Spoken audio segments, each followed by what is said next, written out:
Bonjour à tous, les Mercedes Classe A et CLA A45 AMG, le nom de l'hypercar Lotus confirmé, l'Opel Astra restylé et une McLaren 720 S-Ring pour les enfants, c'était notre sommaire du jour.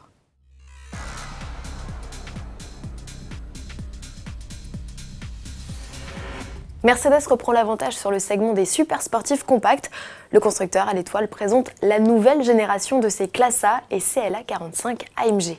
Les modèles 4 et 5 portes s'équipent du 4 cylindres turbo de série le plus puissant au monde, dixit Mercedes.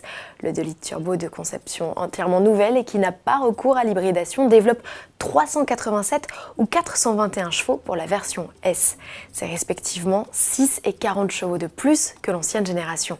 Seule la version la plus puissante sera proposée en France, son rendement égale celui des plus extrêmes supercars. Mercedes double ainsi Audi qui ne propose que 400 chevaux sur CRS3 et devance BMW dont la M2, même pourvue de son pack compétition, ne culmine qu'à 410 chevaux. Classe A et CLA 45 AMG ne réclament pas plus de 4 secondes pour atteindre 100 km/h. Le bloc est ici associé à une boîte double embrayage à 8 rapports ainsi qu'une transmission intégrale avec fonction drift. Les trains roulants et les suspensions ont aussi fait l'objet d'un travail particulier. Côté look, les deux modèles héritent de la large calandre à lamelles typique des modèles AMG les plus vitaminés et de boucliers redessinés. Les ailes ont été élargies sur la Classe A. À l'arrière, on retrouve un béquet et un diffuseur. Celui-ci accueille 4 imposantes sorties d'échappement. Elles sont spécifiques aux versions S, tout comme la couleur rouge des étriers de frein à 6 pistons. À bord, c'est le jaune qui domine avec des liserés colorés sur la planche de bord, les sièges et le volant sport. Les CLA et A45 AMG S seront lancés fin 2019 et présentés au Salon de Francfort en septembre.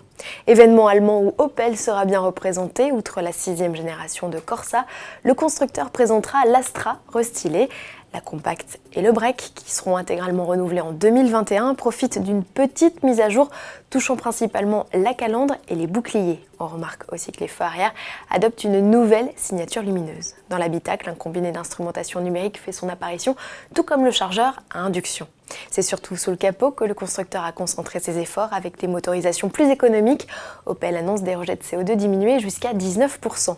L'offre est composée de 3 cylindres turbo-essence et diesel dont les puissances s'échelonnent de 105 à 145 chevaux. Le carnet de commande de l'Astra restylé doit ouvrir dans les semaines à venir. À suivre.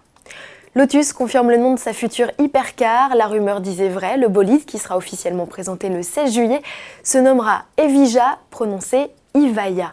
Ce nom signifie le premier être, patronyme parfaitement choisi puisqu'il s'agit du premier modèle 100% électrique du constructeur britannique et le premier lancé sous la direction du chinois Geely. Déjà présentée comme la plus radicale des Lotus de l'histoire, elle sera produite dès 2020. Avis aux visiteurs du Festival of Speed de Goodwood, il sera possible d'en découvrir un aperçu exclusif sur le stand de la marque du 4 au 7 juillet.